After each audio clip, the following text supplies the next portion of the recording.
For those of us who are basketball fans, this is the most important weekend in America. And Conan O'Brien gave up courtside seats at the Final Four to be with you. So you need to know how much he wanted to be here.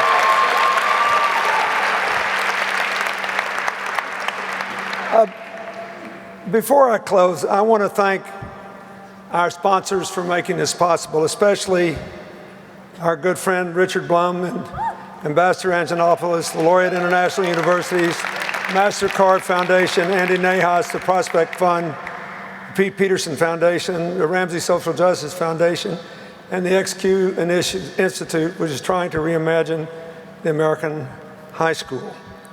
I want to say a special word of thanks to President Janet Napolitano, who I know spoke a few moments ago, but she was not only governor of Arizona and head of our Homeland Security efforts, she was the United States Attorney for Arizona when I was president. So we're all very proud of her leadership here.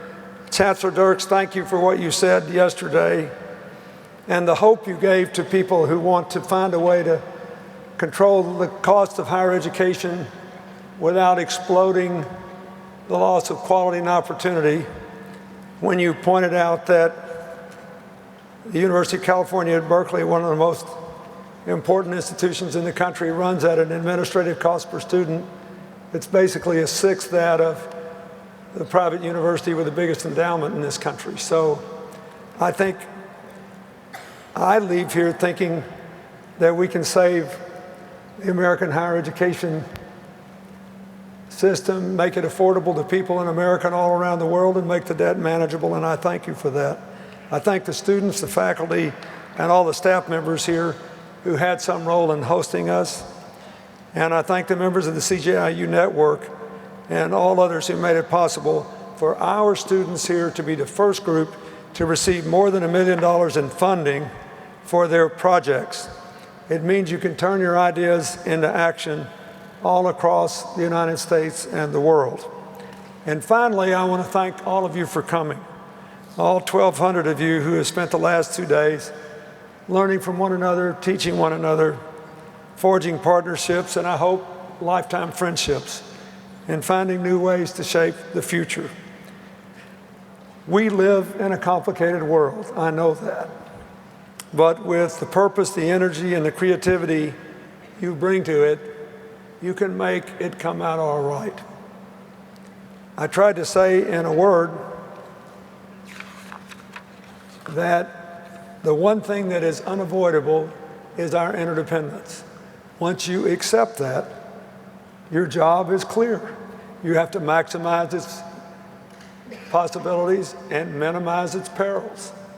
And each in our own way has the power to do that.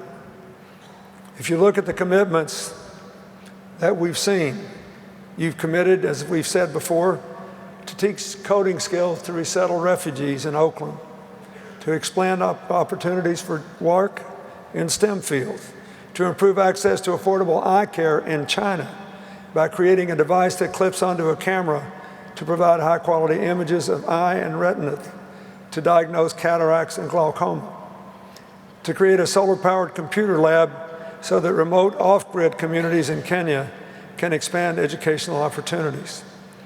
Implicit in all the commitments is the belief that what happens to one of us somewhere affects the future of all of us everywhere.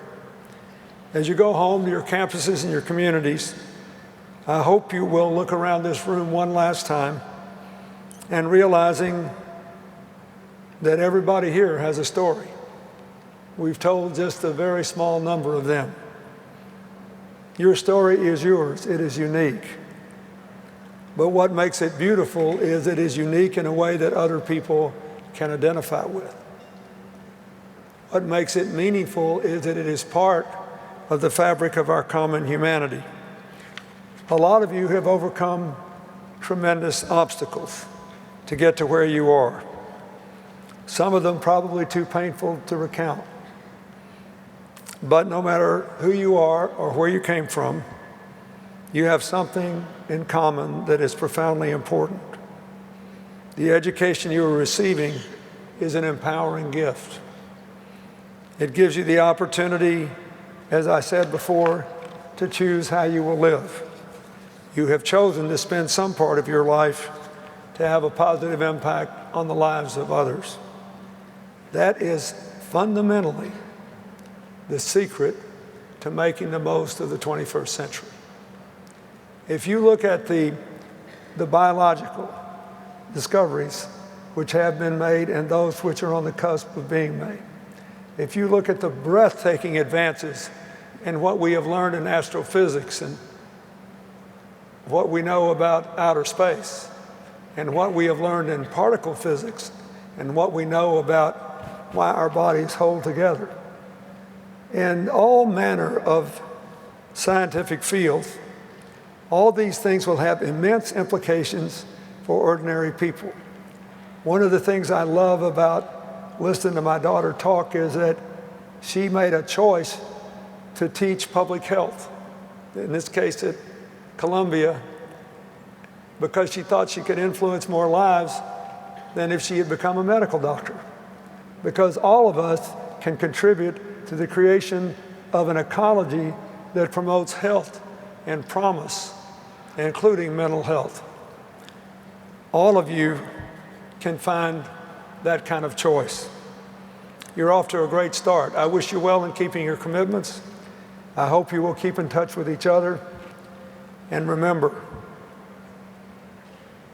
in spite of all the bad news, all the trouble, a lot of the genuine heartbreak, you still are coming of age at the time of greatest promise in all human history. If everyone thought as you did, not agreeing on specific issues, but approached the world as you do, about 90% of our challenges would become much smaller, and the prospect of seizing 90% of our opportunities would become much greater. Don't forget that. See the people going out, see the people when you get home, and realize that the way you view the world has a lot to do with how the future comes out. God bless you and good luck. Thank you. Thank you.